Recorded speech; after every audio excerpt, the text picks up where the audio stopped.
নমস্কার। Online coaching ক্লাসে আজকে একটি নতুন practical Karl Pearson product movement method of coefficient of correlation, এটাকে আজকে এই স্ট্যাটিস্টিক্স অ্যানালিসিস সম্পর্কে আজকে নতুন ক্লাস নেওয়া হবে। আমরা দু ধরনের চলক পেয়ে থাকি, একটি হলো ইন্ডিপেন্ডেন্ট চলক বা স্বাধীন চলক এবং অপরটি হলো অধীন চলক বা ডিপেন্ডেন্ট চলক। দু ধরনের তথ্যের মধ্যে আমরা ইন্ডিপেন্ডেন্ট যে চলক, সেই চলকটাকে আমরা এক্স দ্বারা, অর্থাৎ যে কাউরির ওপর নির্ভরশীল নয়, ইন্ডিপেন্ডেন্ট, তাকে এক্স দ্বারা ডিনোট করি, এবং যে চলকটি এক্স এর উপর নির্ভরশীল তাকে আমরা ডিপেন্ডেন্ট চলক বা ওয়াই দ্বারা নির্ধারণ করি। এখানে যে তথ্যটি দেয়া আছে সেখানে ফার্টিলাইজার ইউজ পার একর আর হুইট প্রোডাকশন দেয়া আছে। অর্থাৎ এখানে যে স্বাধীন চলক সেটা হলো সারের ব্যবহার, অর্থাৎ ফার্টিলাইজার ইউজ পার একর, তার উপর নির্ভর করে হুইট প্রোডাকশন, অর্থাৎ সার বেশি পড়লে হুইট প্রোডাকশন বেশি হচ্ছে না কম হচ্ছে, সেই সম্পর্কে আজকে আমরা একটা কোরিলেশন জানতে চাইব।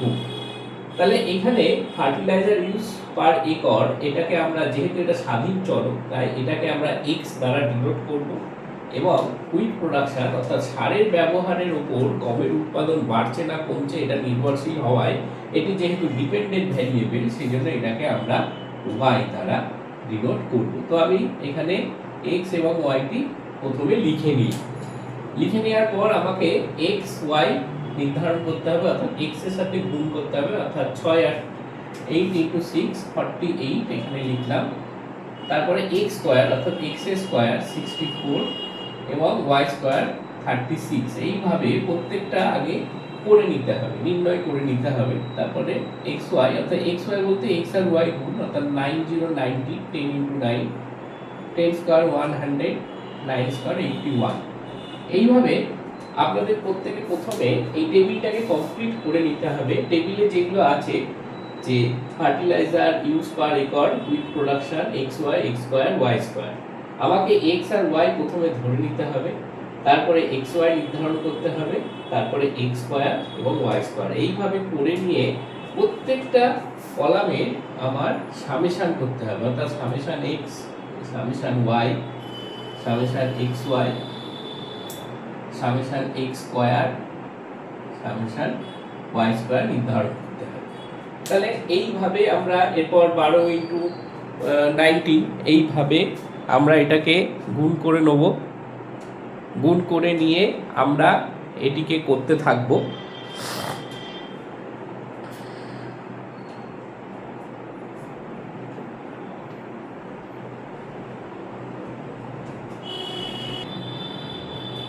এইভাবে আমরা প্রথমে সমস্ত এক্স এবং ওয়াই, অর্থাৎ এক্স এর সাথে ওয়াই গুণ করে প্রত্যেকটা সামেশন করে নেব।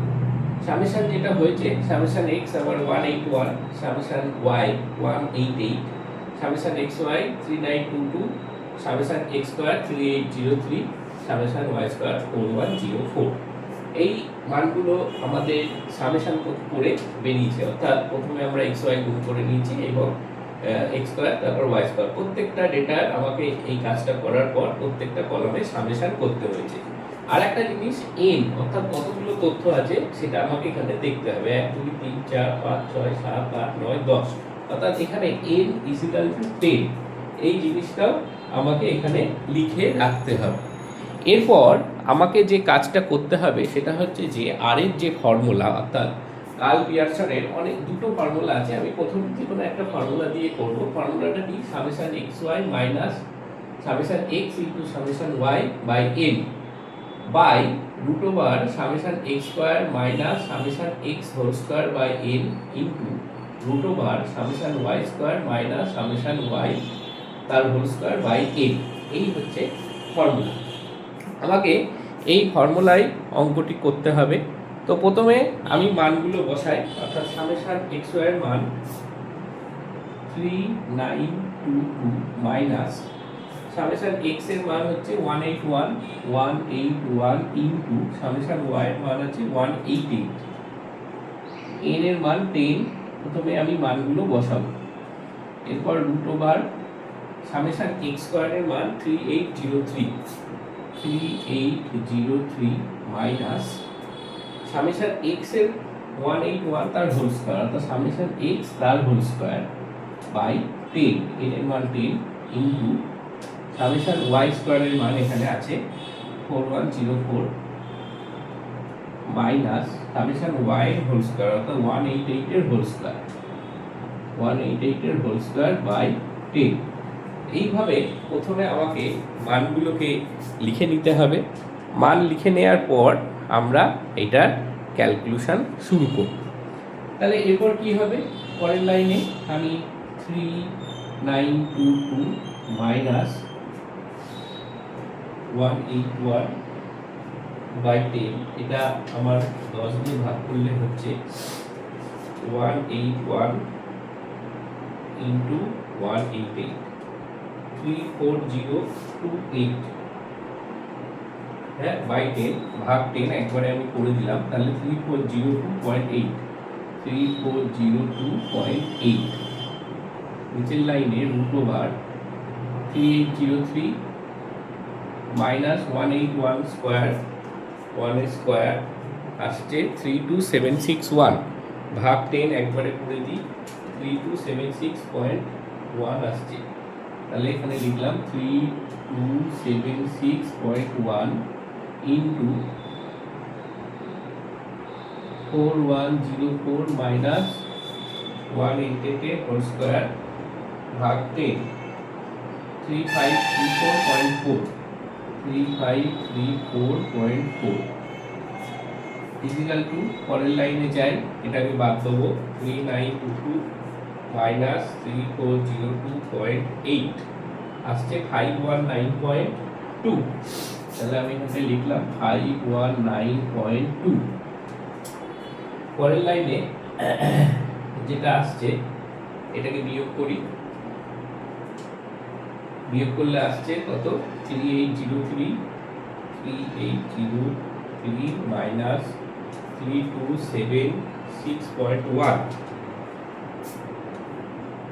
76.1 আসছে 526.9 অর্থাৎ রুট ওভার 526.9 ইন্টু এইটাকে বিয়োগ করি 4104 মাইনাস 3534.4 569.6 569.6। এরপরের লাইনে 519.2, এবার এই দুটোকে রুট করে লিখতে হবে অর্থাৎ রুট 526.9 আসছে 22.95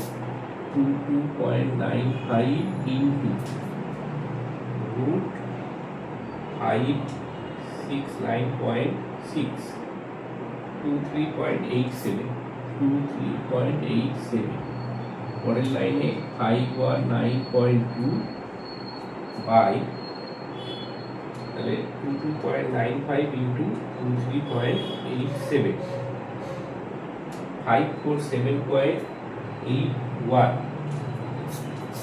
547.81। তাহলে আমার কত মান আসছে 519.2 আর অ্যান্সার 0.95 ঠিক আছে। এইটুকুনি আপনাদেরকে করতে হবে এবং করার পর আপনাদেরকে এরপরে আপনাদের যে কাজটা করতে হবে সেটা হলো যে এই যে রিলেশনটা আমার এখানে দেখতে পাচ্ছি যেহেতু প্লাসে এসছে অর্থাৎ এর আগে হয় প্লাস নাই মাইনাস বসবে, যেহেতু আমার প্লাসে এসছে মাইনাসে আসেনি সুতরাং রিলেশনটা পজিটিভ। এবার পজিটিভ হওয়ার পর এই রিলেশনটা কতটা পজিটিভ সেটা নির্ণয় করতে হবে, কতটা পজিটিভ সেটা আমাকে নির্ণয় করতে হবে। দেখুন রিলেশন তিন ধরনের হয়। প্রথমটা হচ্ছে পজিটিভ রিলেশন অর্থাৎ x যদি বাড়ে y ও যদি বাড়ে, x যদি বাড়ে এবং তার সাথে যদি y বাড়ে তখন আমরা সেই সম্পর্ককে বলবো পজিটিভ রিলেশন। যদি উল্টো হয়, অর্থাৎ এক্স যদি বাড়ে কিন্তু ওয়াই যদি কমে, তখন সেটাকে আমরা বলবো নেগেটিভ রিলেশন। Negative relation. আর একটা হচ্ছে নো রিলেশন, অর্থাৎ একটার সাথে আর একটা কোনো সম্পর্ক হয় না, একটা নির্দিষ্ট জায়গায় সেটা স্টিল থেকে যেতে পারে। অর্থাৎ একটা বাড়লে এক্স বাড়লে হয় ওয়াই চেঞ্জ হবে না, বা ওয়াই বাড়লে এক্স এর যদি কোনো চেঞ্জ না হয়, তখন আমরা সেটাকে বলি নো রিলেশন। তো এই তিন ধরনের রিলেশন কো রিলেশনে থাকে। একটা হচ্ছে পজিটিভ, এক্স যদি বাড়ে ওয়াই যদি বাড়ে, অর্থাৎ সমানুপাতিক সম্পর্ক যদি হয় তাহলে পজিটিভ রিলেশন। এক্স যদি বাড়ে ওয়াই যদি কমে, বা ওয়াই যদি কমে এক্স যদি বাড়ে, অর্থাৎ ব্যস্তানুপাতিক সম্পর্ক হলে নেগেটিভ রিলেশন। আর একটা হচ্ছে এক্স ওয়াই এর মধ্যে যখন কোনো নির্দিষ্ট সম্পর্ক নেই, তখন সেটাকে আমরা নো রিলেশন বলে থাকি। তাহলে এইখানে আমি দেখতে পাচ্ছি পজিটিভ রিলেশন এসছে, কারণ প্লাস চিহ্ন আছে, তাহলে আমরা বুঝতে পারছি পজিটিভ, এবং পজিটিভটা কতটা সেটা নির্ণয় করতে হবে। তার জন্য আমাদের একটা জিনিস মনে রাখতে হবে, সেটা হলো যে আমি এখানটায় ছোট করে লিখে দিই যে এটা আপনারা মনে রাখবেন, 0 থেকে 0.2 হলে ভেরি উইক রিলেশন। এটা মনে রাখতে হবে। 0.2 থেকে 0.4 হলে উইক রিলেশন।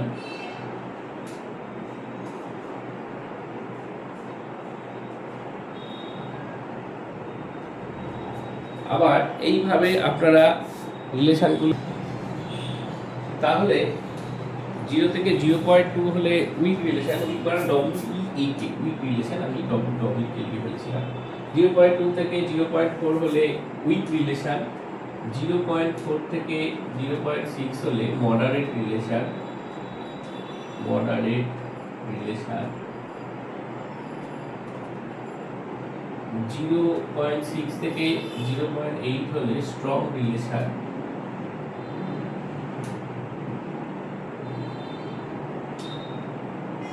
0.8 থেকে যদি 1.0 হয় তাহলে very strong relation.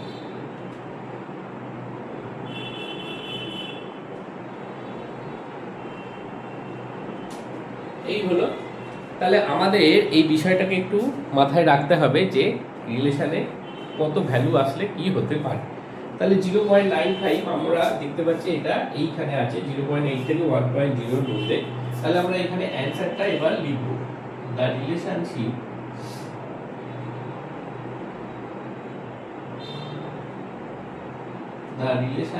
between fertilizer used per acre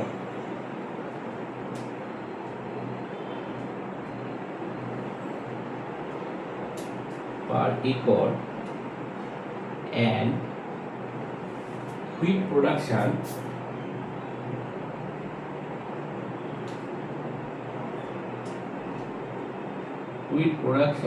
is, দেখুন এটা যেহেতু পজিটিভে আছে সেই জন্য আমাকে পজিটিভলি কথাটা লিখতে হবে, ইজ পজিটিভলি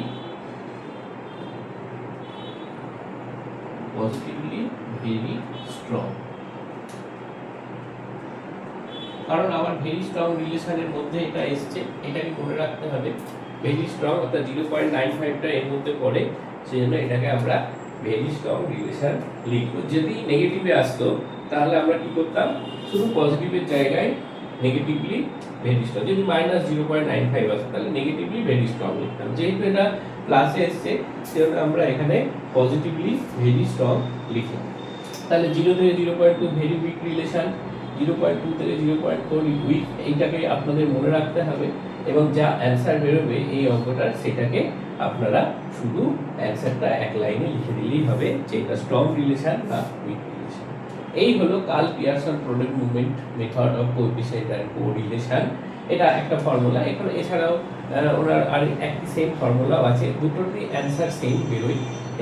এইটাতে আজকে আমি কার্ল পিয়ারসনের অঙ্কটা করে দেখালাম। পরীক্ষায় যে কোনো একটা ফর্মুলা ইউজ করলেই হবে।